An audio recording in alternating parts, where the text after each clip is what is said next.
Assalamualaikum and welcome back to my channel Basic Biology. Hope so you are doing good. So this is your teacher here. In this video we'll cover the mustard plant, right? So the mustard plant, its by scientific name is Brassica campestris, right?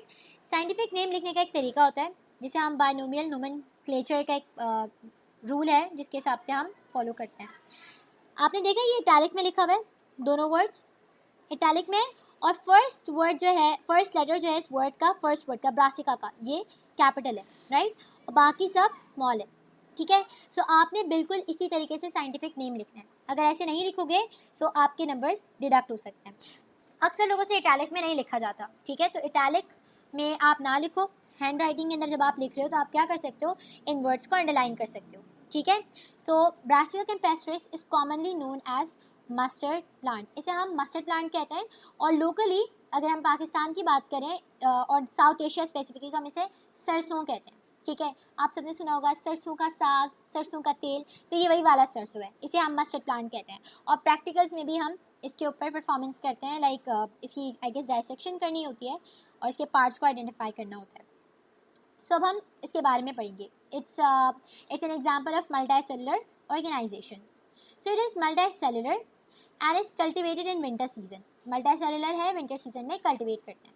The leaves of this plant are use as vegetable. जैसे मैंने आपको एक बात बताई कि इसे हम सरसों का साग बोलते हैं और इसका एक स्पेसिफिक सी डिश बनती है साग के नाम से. ठीक है, सो हम इसके लीव्स को इस तरह यूज़ करते हैं. और सीड्स को हम किससे यूज़ करते हैं, seeds are use for oil extraction. सरसों का जो ऑयल होता है ये उसके कुकिंग पर्पस के लिए भी यूज़ करते हैं लोग, और वैसे भी हेयर ग्रोथ वगैरह के लिए भी इस ऑयल को हम यूज़ कर सकते हैं. So the length of this plant is 1 to 1.5 metre.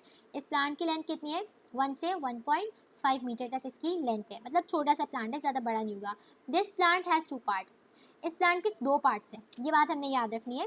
The vegetative part which consist of root, stem and leaves. Vegetative part में क्या क्या पार्ट होंगे, रूट है इसकी, स्टेम है और लीफ है. तो हम ये कह सकते हैं, देखें रूट है यहाँ पे, this is stem and these are the leaves.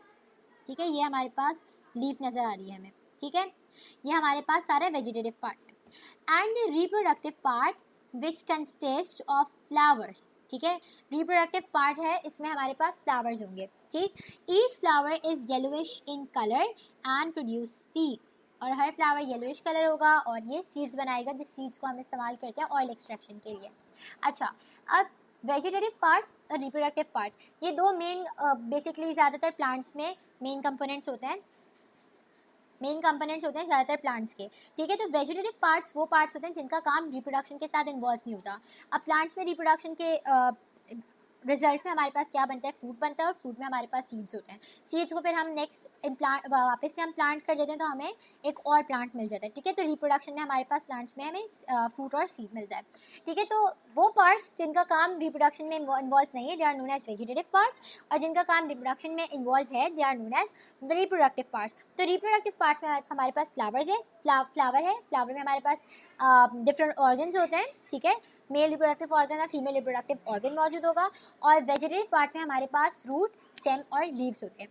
बस आपने इतना ही लिखना है ब्रासिका प्लांट के बारे में. अगर हो सके तो ये अच्छी सी एक प्यारी सी डायग्राम है, क्वेश्चन में ये बना सकते हो, और ये नोट आता है यूजुअली लिखने के लिए. तो ये जितना भी इसमें लिखा हुआ है दैट्स ऑल, ये बहुत है इसमें. ठीक है, इसके अलावा मैं अपनी वीडियो में अपने चैनल के ऊपर मैं एक लिंक शेयर कर दूंगी जिसमें मेरे नोट्स हैं जो मैंने खुद से बनाए. So you can get access to that.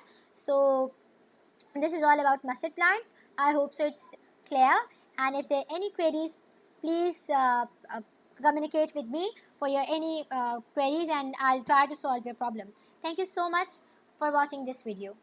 Take care.